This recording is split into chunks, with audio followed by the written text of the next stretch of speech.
வணக்கம் பாலமுருகன்.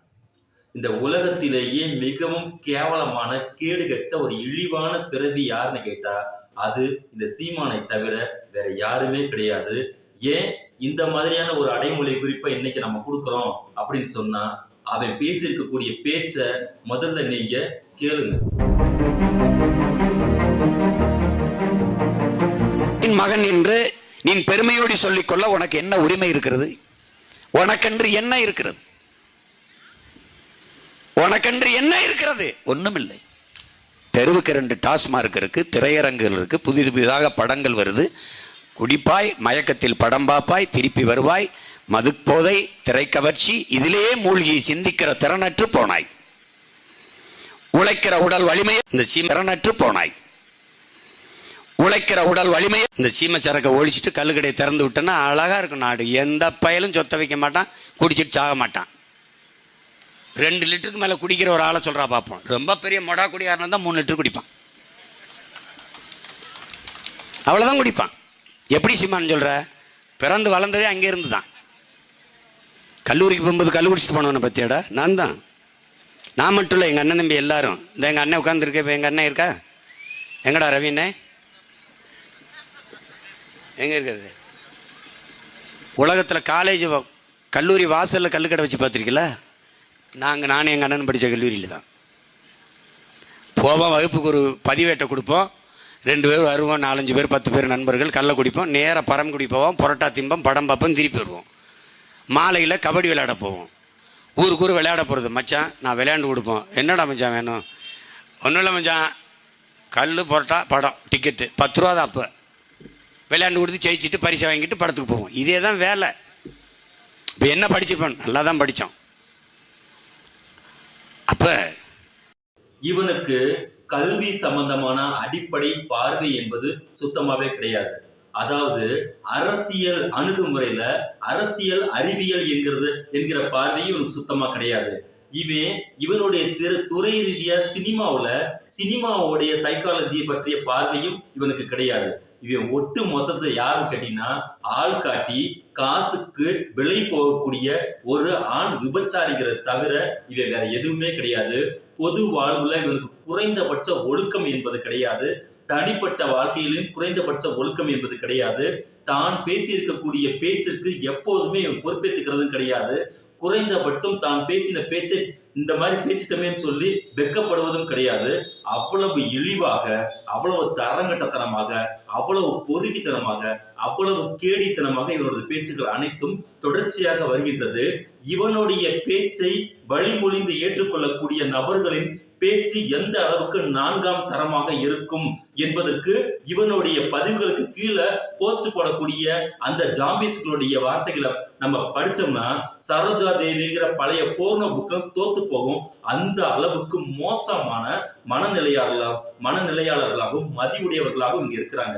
இவன் சொல்றான், சரக்க போட்டுக்கிட்டு நான் காலேஜுக்கு போறேன் அப்படின்னு இவன் சொல்றான்னா எவ்வளவு மோசமான கல்லூரி மாணவர்களை கொச்சைப்படுத்தக்கூடிய எவ்வளவு மோசமான வார்த்தை.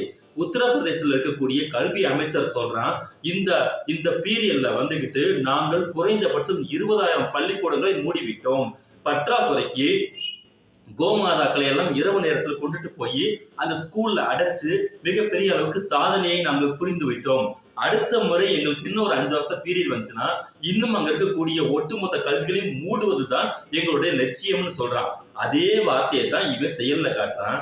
யாராவது இந்த தமிழ்நாட்டுல காலேஜுக்கு போகக்கூடிய இடத்துல இருக்கக்கூடிய சூழ்நிலையில எந்த பெற்றோராவது தனது பிள்ளைய கல்லு கடைக்கு போய் குடிச்சிட்டு அங்க புரோட்டாவை தின்னுட்டு அதன் பிறகு ஹாயா போயிட்டு காலேஜுக்கு போயிட்டு வா அப்படின்னு யாராவது முதல்ல யோசிப்பாங்களா? பொது ஒழுக்கம்னு சொல்றேன் பாத்தீங்கல்ல, அந்த ஒழுக்கத்துக்கும் இவனுக்கும் ஏதாவது சம்பந்தம் இருக்கா? இவன் பேசிருக்கக்கூடிய இந்த பேச்ச நாளைக்கு இவன் வீட்டுல இருக்கக்கூடிய 2 பிள்ளைகள் இருக்காங்க பாத்தீங்கல்ல, அந்த 2 பிள்ளைகளும் இந்த காரியத்தை செய்தால் இவன் ஏற்றுக்கொள்வானா? இதுதான் முக்கியமான பேச்சு. அப்போ இந்த மாதிரி பேச்சை எல்லாத்தையுமே யாருக்காக இவன் கொண்டுட்டு வந்து இங்க இறக்கிறான் அப்படிங்கறதுதான் முக்கியமான விஷயம். இவன் சொல்லக்கூடிய கொள்கைகள் அனைத்தையுமே இவனுடைய வீட்டு வாசலுக்குள்ள இவன் நுழைய விடுறது கிடையாது. ஏன்னா அங்க வீட்டு வாசலுக்குள்ள ஃபுல்லா இருக்கிறது திராவிட கல்ச்சர் தான் அங்க இருக்கு. ஏன்னா திராவிடம் என்னென்னலாம் சொல்லியிருக்கோ, எந்த மாதிரியான விழிப்புணர்வு அனைத்தையுமே ஒரு மனிதன் பின்பற்ற வேண்டும் என்று சொல்லியிருக்கோ, அந்த விழிப்புணர்வை தான் அவனுடைய வீட்டுக்குள்ள பின்பற்றான். உதாரணத்துக்கு கொரோனா ஊசி போடாதன்னு சொல்லி வெளியில வந்து சொல்லுவான், உள்ள வந்து போடுவான். வெளியில வந்து யாரையுமே படிக்க வேண்டாம், ஆடு மாடு மேயும்பான், உள்ள போய் என்ன பண்ணுவான், பப்ளிக் ஸ்கூல்ல படிக்க வைப்பான். ரெண்டாவது, வெளியில வந்து தமிழ்நாட்டுல எஜுகேஷன் ஃபுல்லாவே கார்பரேட் மயமாயிருச்சு. காசு இருந்தாதான் படிக்க முடியும்னு நேத்திக்கு வரைக்கும் போஸ்ட் போடுறான். ஆனா தமிழ்நாட்டில் தான், இந்தியாவிலேயே தமிழ்நாட்டில் தான் 60% மேல உயர்கல்வியில போய் சேர்ந்துட்டோம். அப்போ பள்ளி கல்வித்துறை எந்த அளவுக்கு வந்திருக்குன்னா 92 விழுக்காடு இங்க வந்திருக்கு. அதுல எத்தனை சதவீதம், 54% வந்துகிட்டு பிரைவேட் ஸ்கூலும், மிச்சம் இருக்கக்கூடிய சதவீதம் வந்து கவர்மெண்ட் ஸ்கூலும் இருக்குன்னா எவ்வளவு தூரம் இங்க இருக்கக்கூடிய கல்விக்கு முக்கியத்துவம் கொடுக்குறாங்க. அதன் மூலமாக இன்றைக்கு பிள்ளைகள் எல்லாருமே வெளிநாடுகளாகட்டும், மற்ற மாநிலங்களாகட்டும், அனைத்து இடத்திலும் பரவலாக துறை சார்ந்த ஆற்றலும் அறிவும் படித்த நம்ம குழந்தைகளை எவ்வளவுக்கு எவ்வளவு 4ஆம் தரமா கொச்சைப்படுத்தக்கூடிய வார்த்தையை தான் இவன் இந்த இடத்துல பதிவு செஞ்சிருக்கான். ஆக மொத்தம் இவன் ஒட்டு மொத்தமா தமிழ் சூழலுடைய ஒட்டுமொத்த விரோதியாகவும் வைரியாகவும் மாறிக்கிட்டு இருக்கான். தன்னையும் அறியாம அதாவது ஒரு லெவல்ல தான் பைத்தியக்காரன் என்ன பண்ணுவான்னு கேட்டீங்கன்னா, சட்டையெல்லாம் கிழிச்சுக்கிட்டு ஏதோ அவனுடைய அறிவு அந்த பைத்தியக்காரனுக்கு பேண்ட்டை கழட்டிட்டோம், அவன் போட்டுக்கக்கூடிய கீழே இருக்கக்கூடிய ஆடையை கழட்டிட்டா முற்றும் அதாவது முழுமையான நிர்வாணத்தன்மை வெளியில வந்துருங்கிற அந்த இடத்துல இருக்கக்கூடிய அறிவு இருக்கு பாத்தீங்கல்ல, அந்த அறிவு இருக்கிற வரைக்கும் அந்த பைத்தியக்காரன் சட்டையை கிழிச்சுட்டு தான் அலைவான். ஆனா இவன் என்ன பண்றான்னு கேட்டீங்கன்னா, நாளாக சட்டையெல்லாம் கிழிச்சதெல்லாம் போக தனது உள்ளாடைகளையும் கிழித்துவிட்டு நிர்வாணமாக ஓடக்கூடிய அளவிற்கு இவனுக்கு புத்தி கலண்டு போய் ஒவ்வொரு பேச்சும் மிக கொடூரமாகவும் வெறுப்பை தமிழ் மக்களின் மீது விதைக்கக்கூடிய மிக குரூரமாக தாக்கக்கூடிய அளவிற்கு இவனுடைய பேச்சு போயிடுச்சு. உடனடியாக இவனுடைய பேச்சை வந்துகிட்டு தமிழக அரசு இனிமேல் வேடிக்கையே பார்க்க கூடாது. இவனை ஃபர்ஸ்ட் என்ன பண்ணணும்னு கேட்டீங்கன்னா, அரெஸ்ட் பண்ணி ஹாஸ்பிட்டல்ல கொண்டு போய் இவனுக்கு முதல்ல அட்மிஷன் பண்ணணும். ஏன்னா இவனுக்கு பிடிச்சிருக்கிறது வந்து திராவிட போபியா பிடிச்சிருக்குது. காரணம், இவன் கொஞ்சமாவது பிஜேபி ஆர்எஸ்எஸ் வந்துட்டு லிமிடேஷனா தான் நீ வந்து செயல்பட சொன்னா, இவன் அதெல்லாத்தையும் தாண்டி ஒட்டு மொத்தமா வெறி பிடிச்ச ஒரு கைனாக்கள் மாதிரி இங்க வந்து தெரிஞ்சுக்கிட்டு மக்கள்கிட்ட வந்துட்டு வெறுப்பை விதைச்சிட்டு இருக்கக்கூடிய இந்த சீமான் மர கேடிகளை வந்துகிட்டு உடனடியாக அரெஸ்ட் பண்ணி ஹாஸ்பிட்டல்ல போட்டு அவனை வந்து முழுமையான நீதி விசாரணைக்கு உட்படுத்த வேண்டும். இவனுக்கு வழங்கப்பட்டிருக்கக்கூடிய பேச்சுரிமை அனைத்தையுமே இவன் தவறாகத்தான் பயன்படுத்தி இருக்கிறான். வன்முறை வெறியாட்டங்களை தமிழ் சூழல்ல சட்டம் ஒழுங்கு பாதிக்கக்கூடிய சூழலை வந்துகிட்டு தொடர்ச்சியாக இங்கே நிறுவுவதற்கு தான் இவன் இந்த வேலையை செஞ்சுக்கிட்டு இருக்கான். இந்த வேலையை செய்வதற்கு தான் ஆர்எஸ்எஸும் பிஜேபி இவனுக்கு வந்து எலும்பு தண்டை போட்டுட்டு இருக்கு.